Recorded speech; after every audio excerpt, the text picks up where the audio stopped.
Hey everyone, welcome back to my new video. আজকে আমি তোমাদের সাথে শেয়ার করব একটা অ্যান্টিকের জুয়েলারি তৈরি করা, এবং এই জুয়েলারিটার ভিডিও তোমরা দেখতে দেখতে মোটামুটি অনেক কিছু জানতে পারবে বা শিখতে পারবে। যেটা হচ্ছে অ্যান্টিকের জুয়েলারি তৈরি করার ক্ষেত্রে একদম প্রথম ধাপে যারা শিখতে চাচ্ছে তারা আসলে নামসহ কীভাবে জিনিসগুলো তৈরি করতে হয়, মানে একদম স্টার্টিংয়ে কিভাবে কোন প্রসেসে জুয়েলারিটা তৈরি করতে হয় সেটা আজকের ভিডিও থেকে শিখতে পারবে আশা করছি। তো জুয়েলারিটা তৈরি করার জন্য আমার যে ম্যাটেরিয়ালসগুলো প্রয়োজন পড়বে, বেসিক ম্যাটেরিয়ালস থেকে শুরু করে একদম যা যা লাগবে সবগুলো আমি এখানে তোমাদের দেখিয়ে দিচ্ছি। এখানে আমি মেটাল বেস নিয়েছি, পার্লের চেন নিয়েছি, গাজরা নিয়েছি, কিছু বিটস নিয়েছি যেটা আমার লাগবে। তাছাড়া এখানে নিয়েছি জাম্পরিং আর নিয়েছি হেডপিন। হেডপিন না বলে এটাকে অনেকে আইপিনও বলে থাকে। যাই হোক, এটা কোনো বিষয় না, যে নামেই বলুক।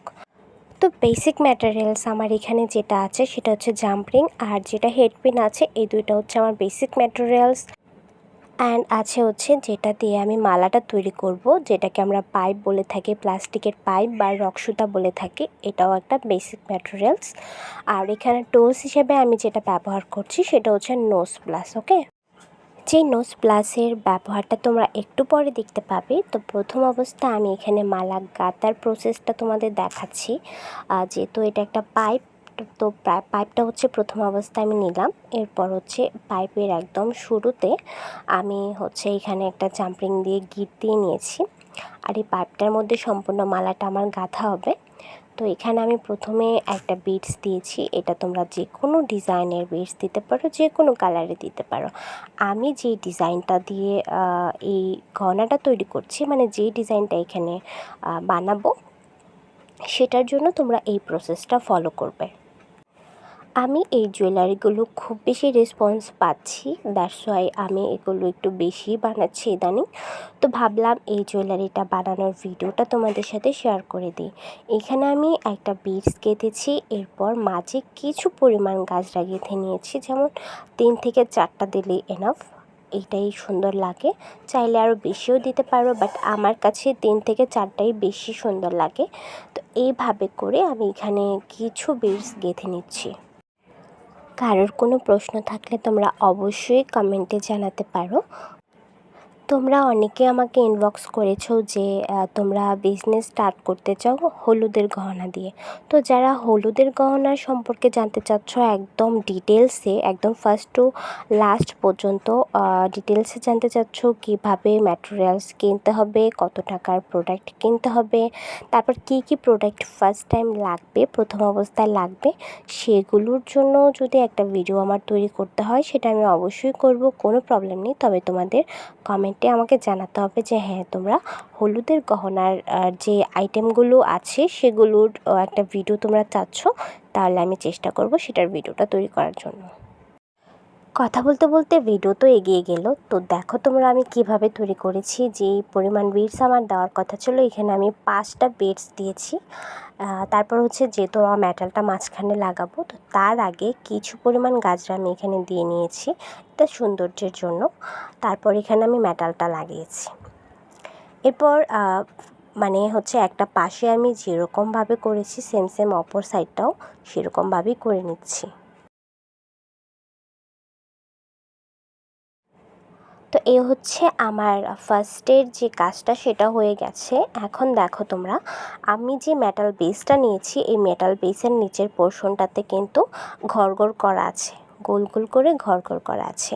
যেসব মেটাল বেসে তোমরা দেখবে এমন মানে ঘর করা আছে, তোমরা বুঝে নেবে যে এখানে তোমরা বিডস বা হচ্ছে কোনো রকম গাজরা বা কোনো রকম ছোট ছোট পুঁতি ওগুলা তোমরা লাগাতে পারো। ঠিক আছে, এই জন্য এগুলা দেয়া আছে।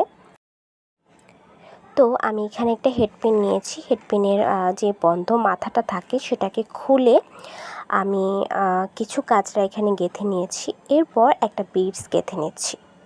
গাজরাটা গাঁথার পরে কিন্তু আমার সেই মুখটা বন্ধ করে দিতে হবে। এরপর যেই আমার যে পিনটা আছে পিনের অংশটাতে আমি বিটস দিয়ে নিয়েছি, এরপর কিছু কাজটা দিচ্ছি।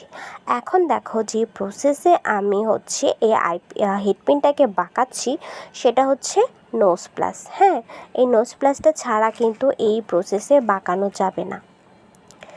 তো তোমরা আশা করছি বুঝতে পারছো একটা নোজ প্লাস আমাদের জন্য কতটা ইম্পর্ট্যান্ট। নোজ প্লাস ছাড়া তোমরা এই কাজটা করতে পারবে কিন্তু এতটাও ফিনিশিং আসবে না, সুন্দর হবে না, যার কারণে এই নোজ প্লাসটা আমাদের হ্যান্ডমেড জুয়েলারির ক্ষেত্রে খুব বেশি ইম্পর্ট্যান্ট। তো এই সেম প্রসেসে আমি মেটাল বেসের নিচের পোর্শনের সম্পূর্ণটা কাজ করে নিচ্ছি।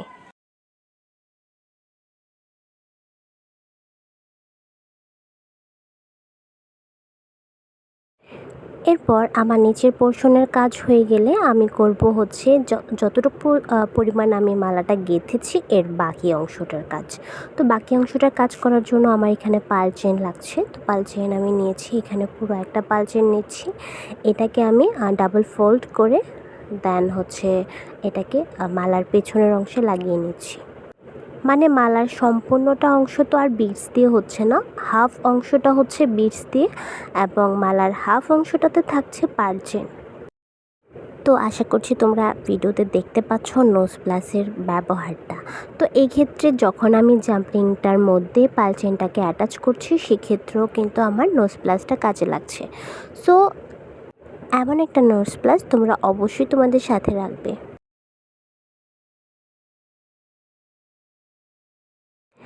এখন সেম প্রসেসে অপর সাইডটাতেও আমি পাল চেনটাকে আটকে নিচ্ছি। এই ক্ষেত্রে তোমরা অবশ্যই আমার ভিডিওটাতে লাইক করে দিও আর চ্যানেলটাকে সাবস্ক্রাইব করে দিও যারা এখনও সাবস্ক্রাইব করোনি।